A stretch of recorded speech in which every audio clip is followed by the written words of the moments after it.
यहाँ जो सबसे ज्यादा गर्माता हुआ मुद्दा नजर आ रहा है, राजाराम एफआईआर प्रकरण में संघ प्रचारक निंबाराम का नाम और आरोपियों की सूची में निंबाराम का नाम होने से राजनीतिक क्षेत्रों में भूचाल आ गया है।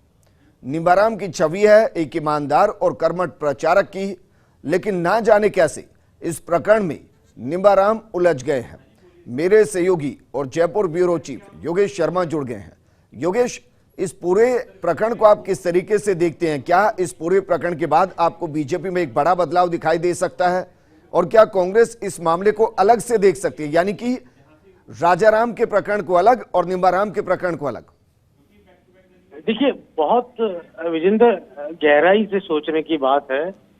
1925 में आरएसएस की स्थापना हुई और देश ही नहीं बल्कि दुनिया का सबसे बड़ा सांस्कृतिक संगठन और जिसे हम हिंदूवादी संगठन भी कहते हैं, वो राष्ट्रीय स्वयंसेवक संघ कहा जाता है।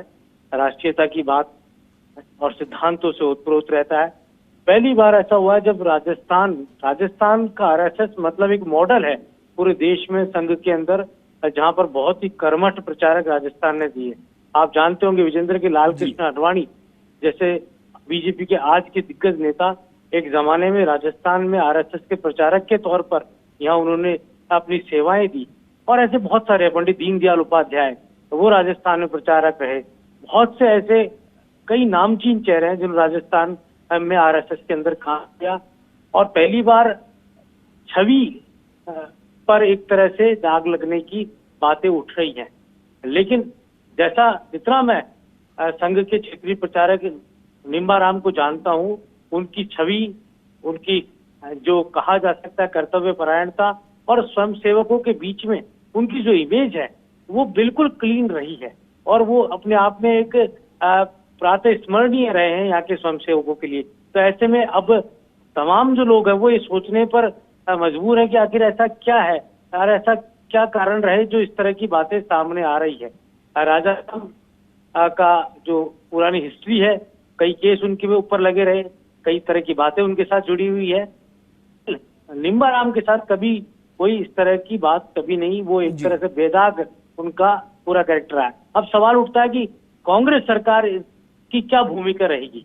देखिए, कांग्रेस सरकार, कांग्रेस के बड़े नेता वो भी संघ पर सीधे तौर पर आरोप लगाने से फिलहाल किनारा कर रहे हैं, खासतौर पर राजस्थान के। कारण साफ है, क्योंकि राजस्थान में संघ अपने आप में एक अलग तरह की संस्था के तौर पर देखा गया और राजस्थान में आरएसएस पर्दे के पीछे भले ही बीजेपी की को मजबूती के साथ उठाने में योगदान रहा है, लेकिन कभी भी खुलकर राजस्थान के संघ ने कांग्रेस को नहीं घेरा। उनकी पार्टी या उनकी विचारधारा के आधार पर पार्टी अपना काम करती रही। बहुत सालों पहले एक घटना, इसका जिक्र मैं यहाँ करना चाहूंगा। बहुत सालों पहले की घटना है जब दूसरे राज्य के कुछ प्रचारक लापता हो गए थे। मध्य प्रदेश की शायद बात की जा रही है। वहां के प्रचारक लापता हो गए थे और इस तरह की जानकारी उस राज्य से आई थी कि उन प्रचारकों को दस्यु जो डकैत होते हैं चंबल भीड़, वो वहां पर ले गए हैं और वो मुरारे और धौलपुर के समीप चंबल के भीड़ों में है। राजस्थान की सरकार से यहाँ के संघ ने संपर्क साधा। हालांकि गलती से अपहरण किया गया था और फिरौती की मांग की गई थी, लेकिन वो अपहरण गलती से हुआ था। तो जब यहाँ के संघ ने, मैं जहां तक मुझे जानकारी है, घनश्याम तिवारी उस समय बीजेपी के कद्दावर नेता थे, अशोक गहलोत उस समय राजस्थान में मुख्यमंत्री हुआ करते थे।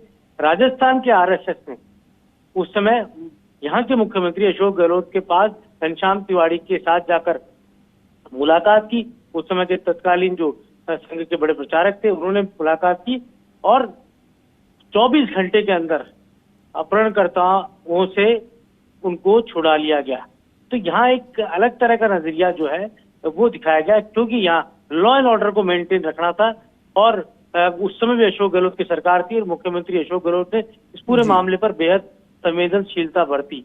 तो यहाँ मुझे लगता है सीधे अटैक से यहाँ कांग्रेस बचेगी, लेकिन एक जो वातावरण है जो बना हुआ संघ को लेकर, उसको लेकर जो आंच आई है, वो भी यहाँ पर अब कहा जा सकता है उसके बारे में भी पूरी तरह जो, क्योंकि ये कानूनी लड़ाई भी है, तो कानूनी लड़ाई को कानूनी लड़ाई के लिहाज से यहाँ पर पूरी तरह यहाँ की बीजेपी आरएसएस जो भी काम कर रही है वो उसको लड़ना ही होगा।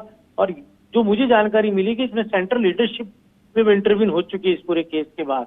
तो यहाँ पर सेंट्रल लीडरशिप का मतलब है कि यहाँ पर नागपुर का भी दखल रहेगा। जो भी लीगल एक्सपर्ट्स हैं वो अपनी इस बारे में आगे जो विचार विमर्श है, तो बड़े बड़े कई लीगल एक्सपर्ट्स हैं जो संघ विचारधारा से ताल्लुक रखते हैं, वो भी इसमें अब अपना दखल देंगे, अपनी बात रखेंगे। तो विधि सम्मत जो तरीका है वो होगा। और इस पूरे मसले पर जो मुझे लगता है फोकस जो रहेगा वो राजाराम पर रहेगा, ना कि निम्बाराम पर रहेगा। निम्बाराम की जो छवि है उसको यहाँ पर तब तक कोई हाथ नहीं आएगी जब तक कोई बड़ा एविडेंस उनके खिलाफ सामने नहीं आ जाता। जी जी बिल्कुल योगेश, शुक्रिया तमाम जानकारी हमारे साथ साझा करने के लिए। इस बुलेटिन में फिलहाल